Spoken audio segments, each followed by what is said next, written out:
Good afternoon.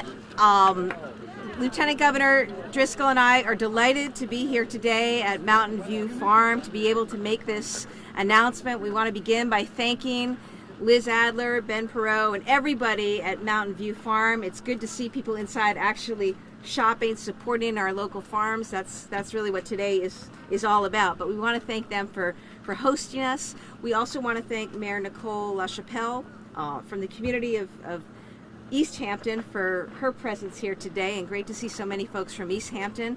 I know we're also going to be joined by Mayor McCabe from Westfield. He's here. Terrific. How are you, Mayor? Nice to see you too.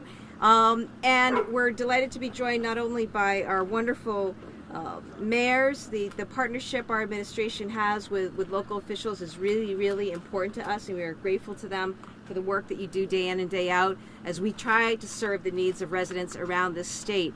And we could not do that without the tremendous partners that we have in our legislature. And the people of this region should be incredibly proud and also feel blessed to have the legislative leadership that they have. It's reflected in Senator Joe Comerford, who's here, Senator John Vilas, who's here, Representative Natalie Blais, who is here, and also I know we have representatives from Rep. Carey's office. He wanted to be here, but was not able to. So that's just important for everybody to know, because everything we do is in partnership, local, state, and federal. To that end, we're also delighted to have representatives from Senator Markey and Senator Warren's office here as well. I'm delighted to be joined by the Lieutenant Governor, who you'll hear from shortly, as well as our Secretary of Energy and Environmental Affairs, Rebecca Tepper, our Commissioner of Agricultural Resources, and one of Western Mass's own, also hailing from a proud farming family, Ashley Randall. Our Director of Rural Affairs, remember, our administration created this position, first time, never existed before. Rural Affairs, super important for our 181 rural communities across Massachusetts, an important economic engine and something we want to support. And our Director we're proud to have with us is Ann Goby.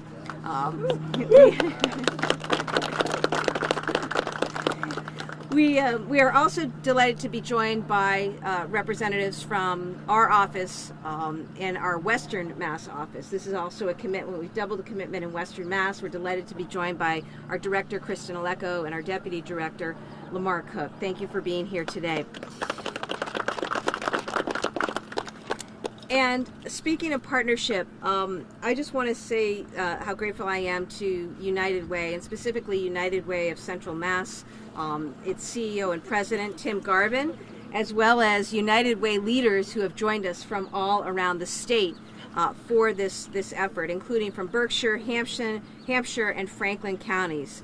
And also, we're delighted to be joined in partnership on this by the Community Foundation of Western Massachusetts, and we will hear shortly from its president and CEO, Megan Burke. And finally, keeping us all in order and on task, where is he? Our fabulous District Attorney, Dave Sullivan. You know who understands the importance of food security and also supporting our local farmers. So, folks, I'm going to turn it over to the Lieutenant Governor, but basically the upshot is this. We've had severe weather. It's not surprising given what we've seen across the country and across the world when it comes to climate. And with these serious weather events and ever-changing weather events come real consequences. And unfortunately, most unfortunately, those consequences were felt in very real ways over the last 11 days by folks in Western Massachusetts and Central Massachusetts. The flooding resulted in tremendous devastation to farms, devastation to the crops, devastation to personnel and employees and payroll, devastation to infrastructure, and coming at a time on the cusp of harvest for many, it really wipes out the ability to have a second season and really presents, we know, real questions about what's going to happen even next year, given potential impact on the fields. And over the last several days, our team, including the Lieutenant Governor and myself, have had an opportunity to visit farms with others who are represented here, including our electeds, and to see the devastation firsthand, we knew we had to do something. And so that's what today is about. We wanted to find a way to come together, provide direct aid to our farmers. We've got to take care of those who take care of so many. And we've got to also recognize that there are implications for our farmers that are big time that we're going to work to resolve, and also for our food banks, food pantries, and the important food security network and infrastructure that exists across the state. So we're going to try to work hard on all of these fronts. The Lieutenant Governor is here to tell you a little bit more about it, and I just want to say thank you to her for her leadership, her commitment. This has always been about listening to people. We started the morning in Lancaster, meeting with farmers there, mostly immigrant farmers who are feeding communities and families, and we're finishing up here today with this announcement, which is about how can we as a team, as an administration, work in partnership to provide direct relief to people who are hit really, really hard. I also want to say we recognize that this is a now, right now, in what we're trying to do, but to the farmers, I want you to know we're in it for the long haul. So this is more than about just relief, which we're going to pursue, state, local, federal, but it's about recovery, it's about resilience, it's about sustainability. We have many multi-generations here represented in our farming community, and we want to make sure that the next generation is able to continue on in something that has been such an important fabric of who we are as community, who we are as a state. So to talk more about Team Massachusetts is our fabulous Lieutenant Governor, Kim Driscoll.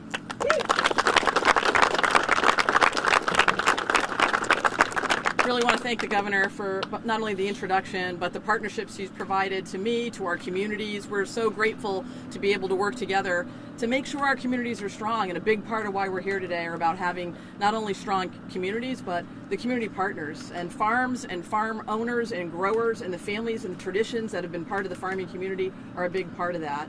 For the last week and a half, the governor's been out, I've been out. We've had direct conversations with our growers, with our farm community about what their needs are. It is heartbreaking. Today is actually the first day I think the sun's been shining at such a magnitude, and we've seen people in fields that aren't moving water out of the way.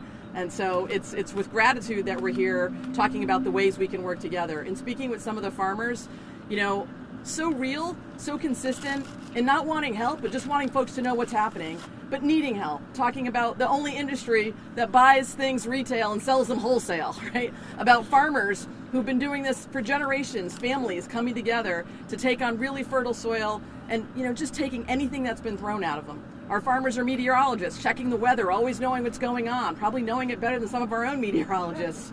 They're scientists. We heard about photosynthesis and phytophthia and fighting these potential contaminants that can really hurt what's going on.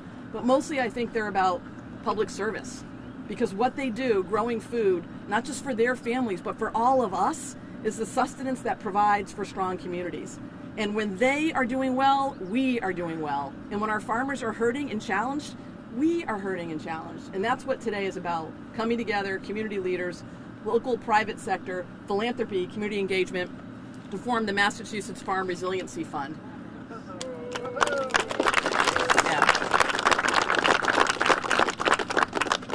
As soon as folks heard about the devastation, they were calling Commissioner Randall, reaching out, wanting to make sure there were ways that they could help. And we wanted to put that action, that activity, that force multiplier to work.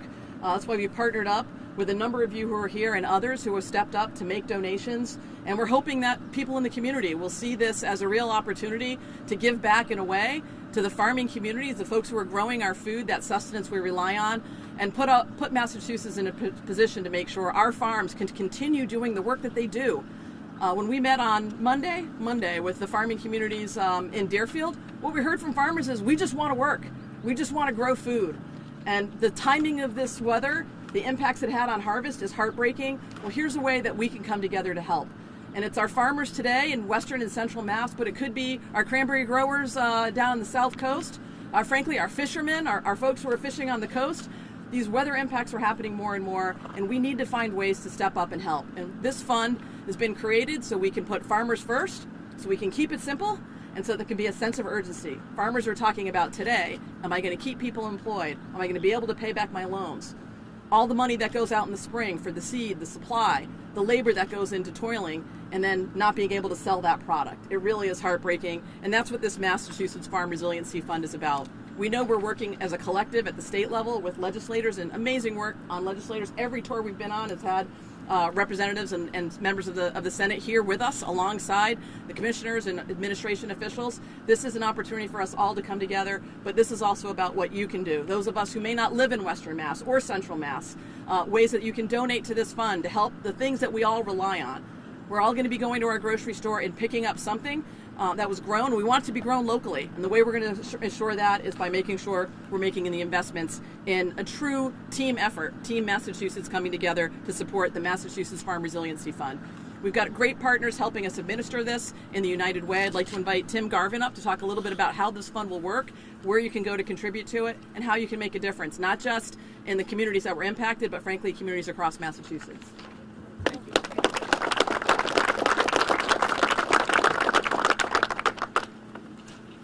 So it's really odd to wake up in the morning and seeing a headline that's so devastating to this region and yet be excited about that because it brings this story to our entire state and in fact our entire region. I love America, but I especially love the Commonwealth.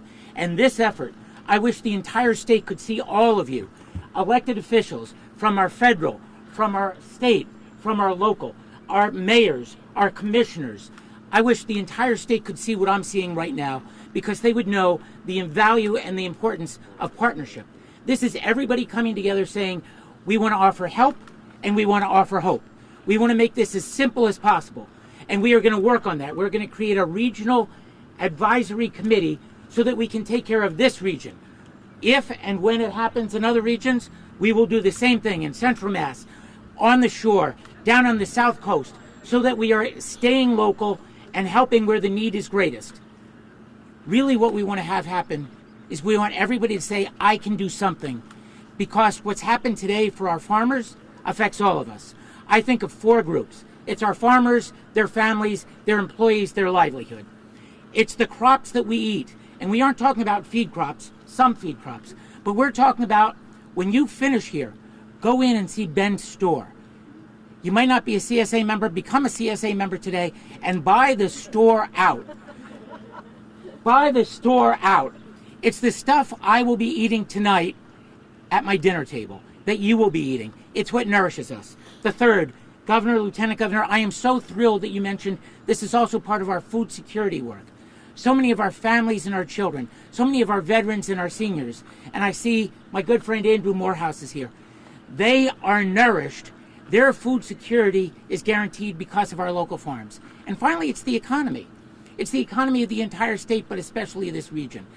What happened today, the numbers, the early numbers, Commissioner Randall, if I have this correctly, 75 farms, 2,000 acres, $15 million initially estimates of damage.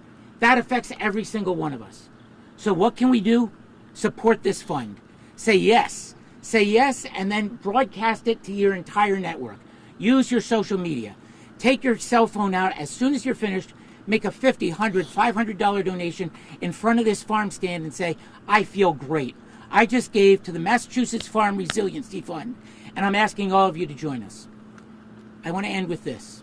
I want to end with a thank you, not just to everybody who's here, and not just to everybody who's going to donate. I want to thank our farmers. During the last 3.5 years of COVID, we all were able to quarantine. We were able to stay home. We were able to work remotely because we had good, proper, nutritious, tasty food that was grown here. And I'm not sure we've said thank you enough to our farmers. Today, it's our chance to stand with and for our farmers and to say we thank you, and we are here to support you as you have supported us. We thank all of you. Governor, who do I turn it over? Commissioner Randall, come on up. Thank you, Tim. First, sincere thank you to Ben and Liz for hosting us today. I know it's been an incredibly heartbreaking week for many of our farmers across this region as well as in Central Mass. Who are our farmers here today? Please raise your hand. Thank you for all that you do. It's been an extremely tough year for Massachusetts farmers. We had the February 4th freeze the May 18th frost, and now the trifecta with the flood last week. And I know that it's harder than ever to be a farmer, and your backs are up against the wall, but I can say that I feel so honored and so optimistic because we have Governor Healey, Lieutenant Governor Driscoll, Secretary Tepper, and an administration that is really committed to our farming community. And today is a show of that commitment. Tim and the United Way of Central Mass, I can't thank Tim enough for being willing to run with this crazy idea we had earlier this week and how quickly it all came together with all of the community partners coming together, our legislators. It truly is a partnership, and it's about community. All of us are consumers here, and we depend upon our farmers and the local food system. And when the local food system becomes as vulnerable as it does due to climate change, this is our opportunity to step up and come together and be more resilient going forward. And the Massachusetts Farm Resiliency Fund is meant exactly to do that, to help farmers now in their time of need, but thinking long term how we can be prepared for more events like this. And hopefully not as often, but we know that the climate is changing, and this is one way to help our farming community in their time of need. I will just end by saying that it has been incredibly heartbreaking to meet with all the farmers and see the impacts, but today is about hope and moving forward, and I think there's a lot of hope and good things to come from this. And thank you to all of the members of the community, the administration, for their support of our local farmers. Thank you. And now I will introduce Megan Burke, who is the CEO of the Community Foundation of Western Massachusetts. Thanks very much. It's so great to see everyone turning out in our community for such an important cause. I really do want to express my gratitude for all of our partners statewide, especially the leadership of the governor and everyone here locally. You've seen something happening in Western Mass, and you've come forward to help us move this forward and bring everybody on board from across the state. As has already been mentioned, the farming community is a vital part of the Western Mass economy. It's made up of family farms that have stewarded the rich soil of the Connecticut River Valley, in some cases for over 100 years, and by our indigenous communities for many generations. In recent years, that community has flourished and diversified, connecting farmers to the food processing industry, introducing urban farming and cooperatives, and welcoming new arrivals who bring energy and expertise from their homelands. Collectively, these efforts that are happening in Western Mass are putting food on our plates here and throughout the Commonwealth. And that's why this really is an issue that impacts everybody throughout the state of Massachusetts. As the Community Foundation serving Western Massachusetts, we're committed to supporting the Massachusetts Farm Resiliency Fund. We seek to ensure that this coordinated effort provides immediate relief that works for farmers. We want this to work for farmers. And we also want to make sure that it addresses the long-term food security and climate change challenges that many have mentioned, but that particularly impact vulnerable residents, whether it's food security issues or climate change. We're also firmly dedicated to assisting donors, generous residents of Western Mass, neighbors helping neighbors, for their efforts to support the well-being of our local farming community, those who want to protect the essence of our agricultural heritage and who have already shared with us their desire to ensure the prosperity of our local food systems. As a hub for philanthropy locally, believe me when I tell you, we have gotten emails, phone calls already saying, how can we help? People know this is serious and they are stepping up. And I'm so pleased that we'll be able to work with Tim Garvin and the United Way to channel those efforts in a coordinated effort that works for everybody. We want one-stop shop where farmers can access the support they need quickly. And I will also say, as part of the Community Foundation Network of Massachusetts, through the Community Foundation of Western Mass, we will be able to leverage philanthropic support from throughout the Massachusetts Commonwealth and work with Tim regionally here in Western Mass to make sure local knowledge of who most needs the support is at the forefront of making those decisions about where that support goes. So thanks everybody for coming. I'll keep it short. I'm sure we're on a tight schedule. Happy to talk with folks later if there are questions.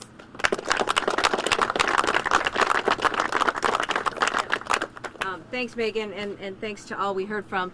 Happy to take questions on topic. Governor, is this fund seeded with any amount of dollars, and where exactly? I can't get you the exact amounts right now. Know that we have had commitments, and that's great. And my message, you'll let me know what I can commit to publicly. It's almost $100,000 so That- far that has yeah. private philanthropy. Private philanthropy. We talked to the Attorney General's office. They're committing some funds. At the Big E, they've committed to match the first 10 grand that's been put in. And I want to be really clear with folks. We are here today in Easthampton. We are here in Western Massachusetts. This has had a disproportionate adverse impact on farmers in Western Massachusetts and Central Massachusetts. But to be clear with the people of Massachusetts, this is an issue that all 351 cities and towns own. We have to see that in this experience, so much else is implicated and disrupted, particularly around food security, but also around economic development. And we do not need our farmers, who provide so much and are such an important cog in our infrastructure, to go away, to disappear as a result of the severe financial distress that they're under. So my message to the people of Massachusetts, including those in the East, please go to this fund. United Way Central Mass, the Farm Fund, easy way, push of a button to contribute. These farmers need the money now. We cannot wait for federal funding, which we will pursue. We will pursue state funding. But right now, everybody in Massachusetts has a chance to step up, to be part of the team, and support men and women who, for generations, some of them, have been out there working hard, getting after it, to deliver for families across this state. So easy way to contribute, United Way, Central Mass, Farm Fund. I ask people to go online today. I also ask for people's support in spreading the message around the region, across this state, and let's show what Massachusetts is really made of. What would distribution look like, and is there any criteria that farms have to meet to be eligible for these funds? Well, we're interested in getting this money out as quickly as possible, and we'd like as much money coming in to the fund so that more can be going out. We will make sure that it is carefully allocated. We know, for example, there are over 75 farms affected. They have a range of losses, but they go from the tens of thousands to the hundreds of thousands. Say nothing of loans that are coming due right now. And so the impact is great. We want to make sure that we have an equitable distribution, and I know that these men and women will put it to great use right away. Will these be grants or loans, Governor? Not loans, grants. I mean, I think the one thing we understand, there's a place for loans, and if we can help you and look to help refinance some of the loans that you have now, we're all going to work to do that, and we'll explore that. But I want to be clear, this is money out the door. These are grants, because that's what farmers need. They need money out, and that's my message to people. We need the money in the fund now, because this was the most direct and quickest way to get relief to people who need it, to deal with infrastructure, to deal with cleanup, to make payroll, to source food from other places, because they're going to lose their customers if they don't find ways to make good on some of that, to pay loans. And so direct relief, money out the door. It'll be carefully watched with United Way. I know our Mass Department of Agricultural Resources will continue involvement here, and we'll all work together as a team to make sure this is done as quickly, as effectively as possible, and with the help of the people of Massachusetts, as generously as possible. Speaking of Is the loans, idea- could the USDA disaster declaration, is that on the way? Look, I can't predict that. I will tell you that all of us are working hard collectively, trust me, to pursue every single last dollar that we can from the federal government, whether it's from the USDA, the Small Business Association, whatever the avenues are. I also want to be really clear about Massachusetts. Our farms are special. Our farms are not big ag. And so some of the funding that Congress has written to provide relief is not available to our farms. That's important for people to know. So if people think, that there's going to be a whole bunch of money coming from the federal government this way, I'm not holding my breath. None of us are. And I want to be really clear about that. While we will pursue disaster relief, as we've done, because we're not even talking today about things that we visited and talked about last week, the effects and the impact on dams and bridges and culverts and all that. We need federal dollars for that. But when it comes to our farms, the reason we set this up is because we need people to pitch in now. While we pursue all of those other federal means, and I want to thank our congressional delegation as well. In particular, of course, Congressman Jim McGovern, who has made food security such a cause of his. I know people are working hard to pursue federal funding, but we can't wait for federal funding. Is the idea that this fund is going to operate in perpetuity to act as a safety net for farms in the state moving forward? Well, I think, as you heard, this is a problem that's not going away. I mean, we have blue sky for the first time. We had fires, the severe weather. I mean, talk to these guys, talk to the farmers. I mean, this is a way of life now, and we've got to find a way to build sustainable agriculture and farms, resilient farms, a resilient food infrastructure. And this impacted this region, but we've seen other regions impacted with the potential to have other regions impacted with weather as we go forward. So, I think there's a need for this. And I think this unfortunate experience gives us an opportunity as a state to step up and say, whoa, this is a thing. We've got to find a way to account for this, to address this going forward for the health and well-being of our state. Thank you. Hey, Krista, just let's make sure folks know the websites, unitedwaycm.org/farmfund, right? unitedwaycm.org/farmfund. That's right. Thank you.